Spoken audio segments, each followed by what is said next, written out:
सुबह की पहली किरण अभी अभी आसमान से झांकी ही थी कि रानिया ने अपनी पुरानी चादर कंधे पर डाली और नंगे पांव कच्ची गली में कदम रख दिया। उसके हाथ में सब्जियों की एक पुरानी टोकरी थी जिसमें कुछ हरी मिर्चें, टमाटर, आलू और प्याज रखे थे। हर रोज की तरह आज भी उसने खुद ही सब्जी मंडी से सस्ते दामों में सब्जी खरीदी थी और अब उसे शहर की गलियों में बेचकर दिन भर का खर्च निकालना था। उसका घर बस 2 कमरों का एक टूटा फूटा सा मिट्टी का मकान था जिसमें वह और उसकी बीमार मां साथ रहते थे।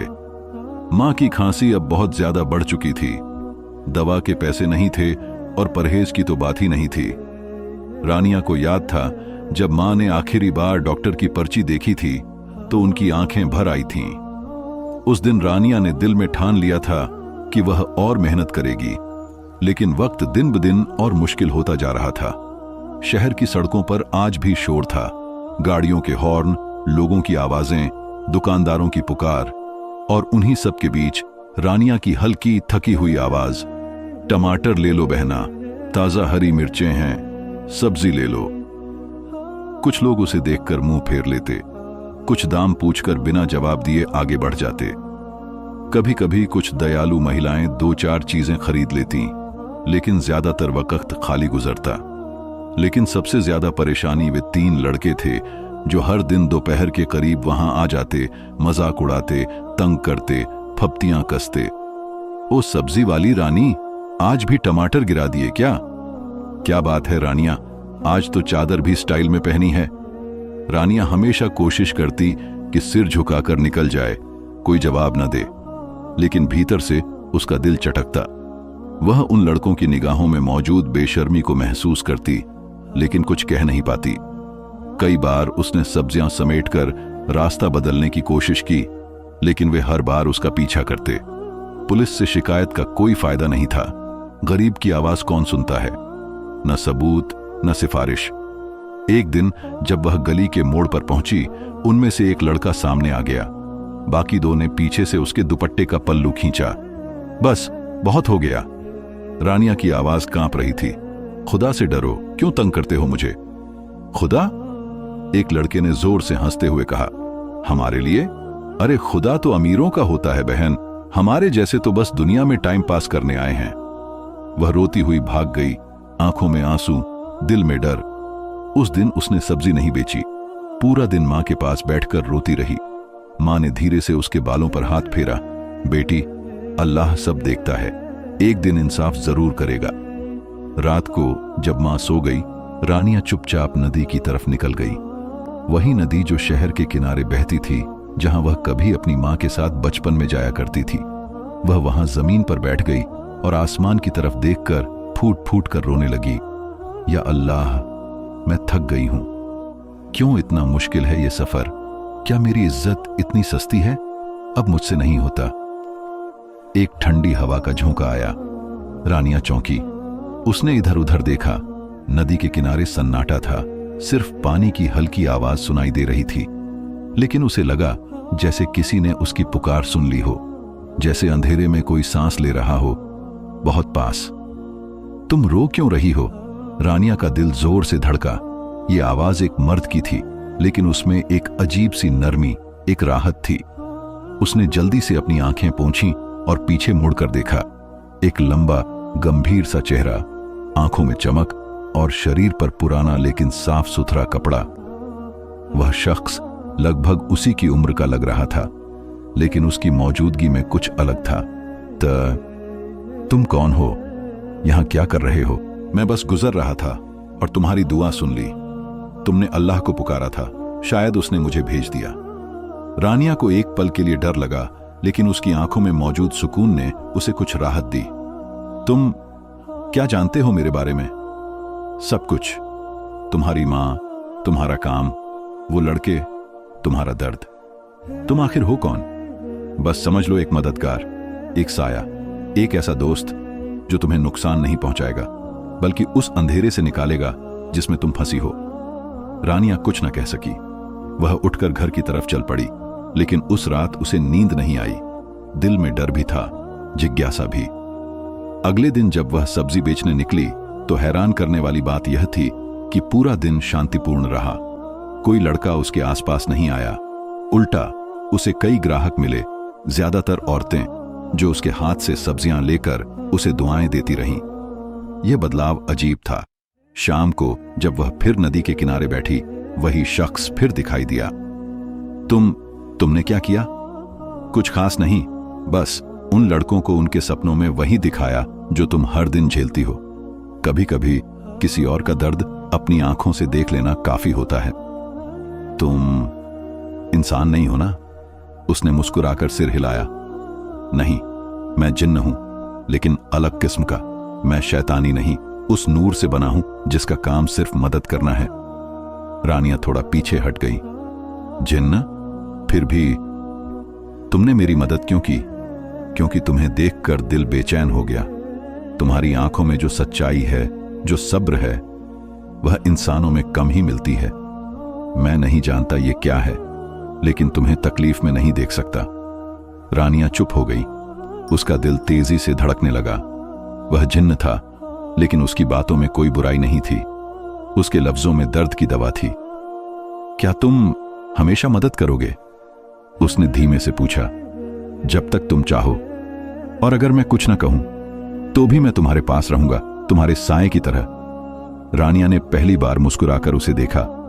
अंधेरे में उसकी मुस्कान चमकने लगी। तो तुम्हारा नाम क्या है? अजब्बान। अजब्बान, तुम अजीब हो और तुम खूबसूरत, बस तुम्हें खुद इसका एहसास नहीं।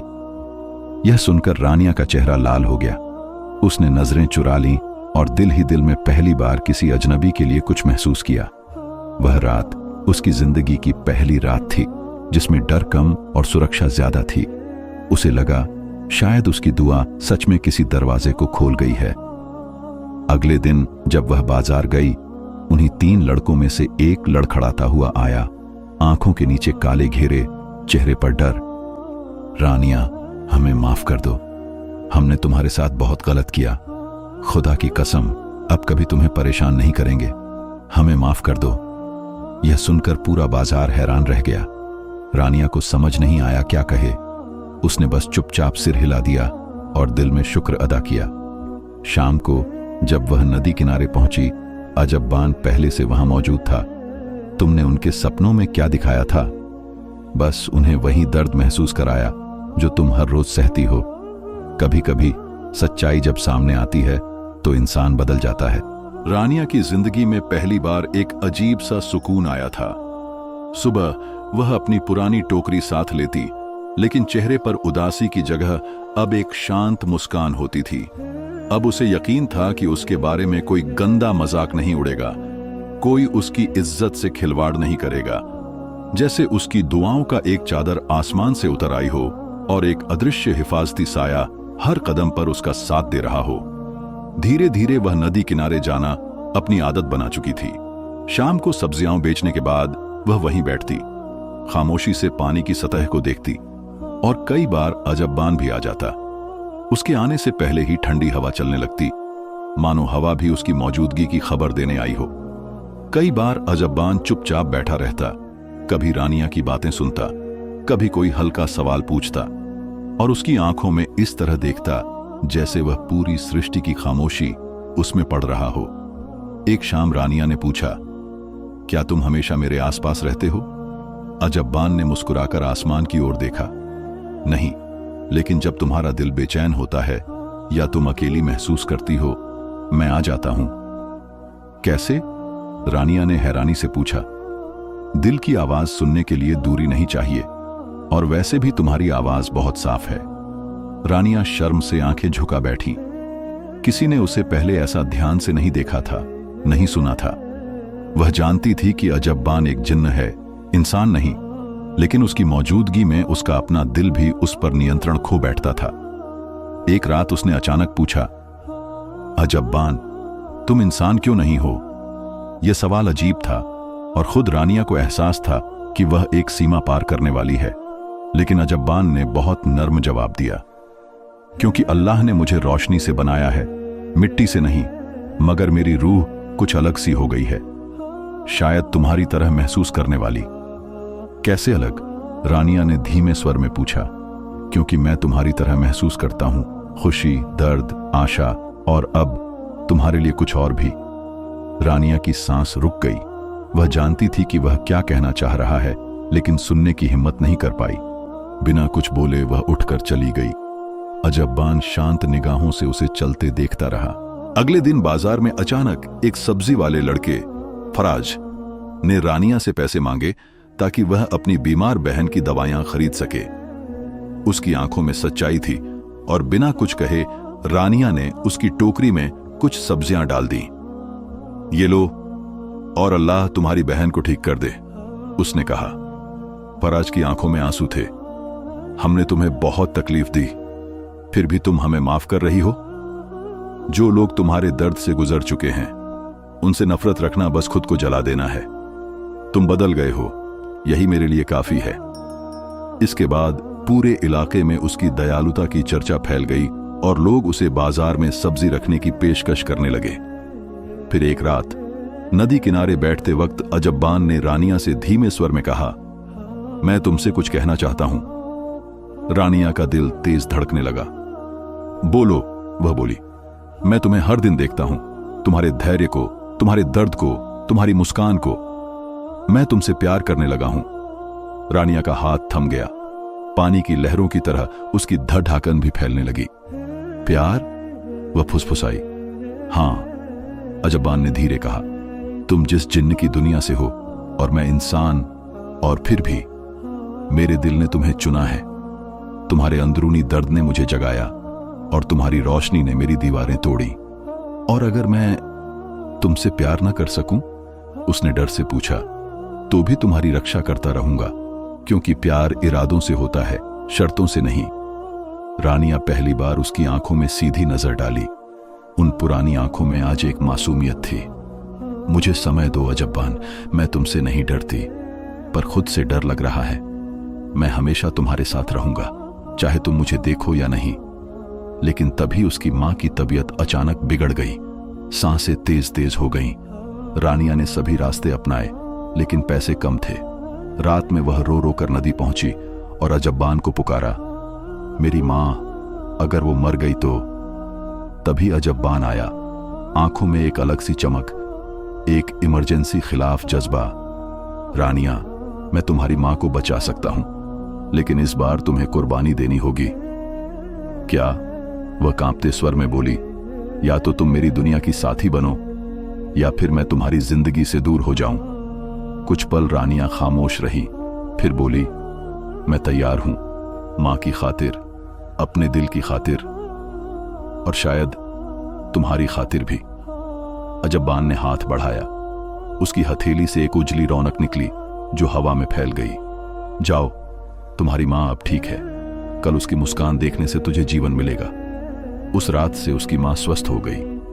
रानिया की दुनिया फिर मुस्कुराई, लेकिन वह जानती थी यह सब किसी उस अधूरी सूरत की मेहरबानी थी जो अब सिर्फ शाम की खामोशी में दिखती थी। उसे डर अब नहीं लगता था, ना खुद से, ना अजब्बान से। अगली शाम जब वह नदी किनारे पहुंची, उसने फुसफुसाकर कहा, अजब्बान, अगर तुम सुन रहे हो, मैं जवाब देना चाहती हूं। ठंडी हवा चली, फिर वही नर्म सी ठंडक आई। अजब्बान प्रकट हुआ। रानिया, हां, मैं तैयार हूं, लेकिन सिर्फ मां के लिए ही नहीं, अब अपने दिल के लिए भी। आई लव यू अजब्बान। उस जुमले के साथ जैसे पूरी कायनात एक शांत संगीत बन गई। दोनों के बीच सिर्फ सांसों की आवाज और नन्ही हद नदी की चाल। क्या तुम जानती हो तुम्हारे इस फैसले की कीमत क्या हो सकती है? हां, पर जो कीमत बिना प्यार के जीने की है वो उससे कहीं बड़ी है। अजब्बान ने हाथ बढ़ाया और रानिया ने थाम लिया। उनके बीच अंधेरी रात में बस एक उजली उम्मीद की रेखा टूट गई। एक जिन्न, एक सब्जी बेचने वाली लड़की, और उनकी वो मोहब्बत जिसने सब कुछ बदल दिया। रानिया ने जैसे ही अजब्बान का हाथ थामा, चारों ओर एक हल्की रोशनी फैल गई। नदी की लहरें थम गईं, पेड़ों की शाखें एसजिंग हो गईं और हवा भी रुक सी गई, जैसे पूरी कायनात उस पल की इज्जत कर रही हो। अजब्बान ने बहुत धीरे से कहा, अब जब तुमने अपना दिल मुझे सौंप दिया है तो मेरी दुनिया के दरवाजे भी तुम्हारे लिए खुल रहे हैं। लेकिन याद रखना, मेरी दुनिया तुम्हारी दुनिया से अलग है। वहां भावनाओं को आंखों से नहीं, रूह से समझा जाता है। वहां रिश्ते शब्दों से नहीं, इरादों से बनते हैं। क्या तुम तैयार हो? रानिया ने हल्का सा सिर हिलाया। उसकी आंखों में अब पहले जैसा डर नहीं था, बल्कि एक शांत हिम्मत और दिल में गहरा सुकून था। अगले दिन से सब कुछ बदल गया। रानिया की रोज की दिनचर्या वैसी ही रही, सब्जी की टोकरी, बाजार की ओर रास्ता। लेकिन अब जहां भी जाती, लोग उससे प्यार और इज्जत से बात करते। उसके पास ज्यादा ग्राहक आने लगे और उसके हिस्से में दुआएं भी बढ़ गईं। मोहल्ले की औरतें उसे बेटी मानने लगीं। वो मर्द जो पहले उसे नजरअंदाज करते थे, अब नजरें झुकाकर तमीज से बात करते। उसकी मां अब पहले से बेहतर थी। हर सुबह उठती, तस्बीह पढ़ती और रानिया को दुआ देती। रानिया जब मां को मुस्कुराते देखती तो उसके दिल में एक मीठा सा सुकून उतर जाता। वो जानती थी ये सब उस एक अनोखे रिश्ते की वजह से है, एक जिन्न की मोहब्बत। लेकिन हर खुशी के पीछे कोई इम्तिहान छिपा होता है। एक रात रानिया ने सपना देखा कि बाजार में आग लगी हुई है और वही 3 लड़के फिर से उसके पीछे दौड़ रहे हैं। वो चीख रही थी, मदद मांग रही थी, मगर कोई सुन नहीं रहा था। तभी एक काले साये में लिपटी हुई मखलूकन उसके सामने आई, जो अजब्बान जैसी लग रही थी, लेकिन उसकी आंखों में खून की भूख थी। रानिया डर के मारे जाग उठी, सांसें तेज, दिल धड़कता हुआ। वो तुरंत नदी की तरफ दौड़ी। वहां अंधेरे में अजब्बान पहले से मौजूद था। तुम जान गए कि मैं आऊंगी? तुम्हारी सांसों की थरथराहट ने मुझे बुला लिया। मैंने सपना देखा, बहुत डरावना, कोई तुम्हारे जैसा, लेकिन उसकी आंखों में वो बात नहीं थी। न तुम्हारा दिल था, न तुम्हारी रोशनी। अजब्बान गंभीर हो गया। अब वक्त आ गया है रानिया कि मैं तुम्हें अपनी दुनिया के कुछ और रंग दिखाऊं। जिस रास्ते पर तुम चल रही हो, वहां सिर्फ मोहब्बत नहीं, लड़ाई भी है। तुम्हें उन दुश्मनों का सामना करना होगा जो आग से बने हैं, वो जो हमारे रिश्ते से नफरत करते हैं। तो क्या मैं खतरे में हूं? जब तक मैं जिंदा हूं, कोई तुम्हें हाथ भी नहीं लगा सकता। लेकिन शायद मुझे खुद को कुर्बान करना पड़े। नहीं, रानिया की आवाज कांप गई। ऐसा मत कहो। अगर तुम नहीं रहे तो मेरी दुनिया फिर से वैसी हो जाएगी, सूनी, बेजान, अकेली। कभी कभी मोहब्बत में सबसे बड़ी सच्चाई कुर्बानी होती है। अगले दिन शहर में अजीब घटनाएं होने लगीं। छोटे बच्चे गायब होने लगे। कुछ लोगों ने दावा किया कि उन्होंने अंधेरे में लिपटी कोई लंबी परछाई देखी है। मोहल्ले में डर फैल गया। रानिया ने फिर से उन 3 लड़कों को बाजार में देखा, लेकिन अब उनके चेहरों पर वो नरमी नहीं थी। उनकी आंखों में वहशीपन था और होठों पर अजीब सी हंसी। उनमें से एक उसके पास आकर बोला, जिसे तुमने दिल दिया है, उसकी दुश्मनी अब मौत से है। क्या बक रहे हो? तुम नहीं जानती कि अजब्बान कौन है। उसने जिनसे दुश्मनी ली है, अब तुम उसकी कमजोरी बन चुकी हो। वे लड़के हंसते हुए चले गए। रानिया का दिल कांप उठा। रात को वह फिर नदी की तरफ गई। अजब्बान वहीं था। अब वक्त आ गया है रानिया, जब मुझे उन सायों का सामना करना होगा जो हमारे रिश्ते को मिटाना चाहते हैं। पर तुम अकेले कैसे लड़ोगे? मैं अकेला नहीं हूं, तुम्हारी मोहब्बत मेरी ताकत है। उस रात रानिया ने महसूस किया कि हवाओं में कुछ बदल रहा है। आसमान पर बादल थे, बिजली चमक रही थी, लेकिन बारिश नहीं हो रही थी। जैसे खुद कायनात किसी बड़े तूफान से पहले सांस रोक चुकी हो। अजब्बान उस रात नदी पर खड़ा हो गया। उसके हाथ आसमान की ओर उठे थे, आंखें बंद। वह ऊंचे स्वर में कुछ पढ़ने लगा जिसे रानिया समझ नहीं सकी, लेकिन हर लफ्ज के साथ हवा में उजाले की लहरें उठने लगीं।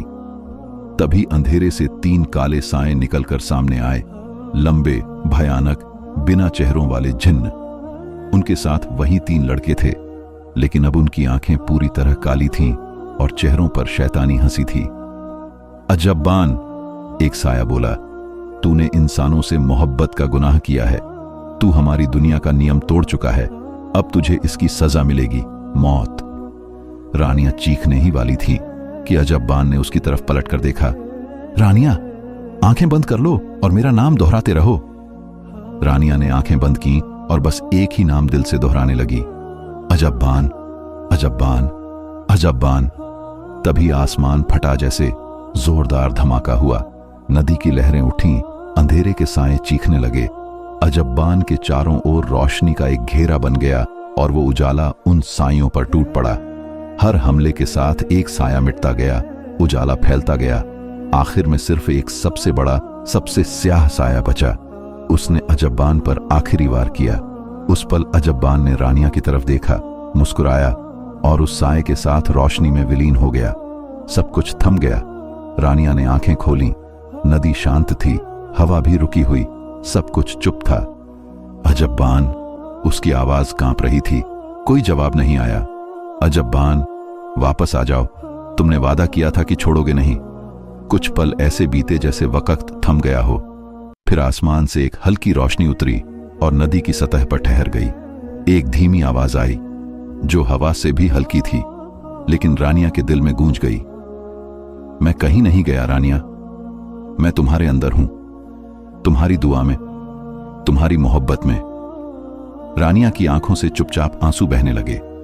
उसके बाद रानिया ने नदी किनारे जाना कभी नहीं छोड़ा। हर रात वो वहां बैठती और हवा से बातें करती। वह अब भी सब्जियां बेचती रही, लेकिन पूरे शहर की सबसे इज्जतदार लड़की बन गई। लोग उसकी मुस्कान, उसके सब्र और उसकी आंखों में छिपे उस राज से हैरान रहते। वो जानती थी मोहब्बत कभी खत्म नहीं होती, वो बस अपना रूप बदल लेती है। आज भी जब रात में नदी के किनारे ठंडी हवा बहती है और चांद की रोशनी पानी पर झिलमिलाती है, एक लड़की चादर ओढ़े चुपचाप पानी में झांकती दिखती है। अगर कोई ध्यान से देखे तो उसे उसके चारों तरफ रोशनी का एक साया दिखेगा। अजब्बान का साया, रानिया की मोहब्बत का निशान। एक ऐसी कहानी का अंत जो सबसे अनोखी मोहब्बत थी, एक जिन्न और एक सब्जी बेचने वाली लड़की की।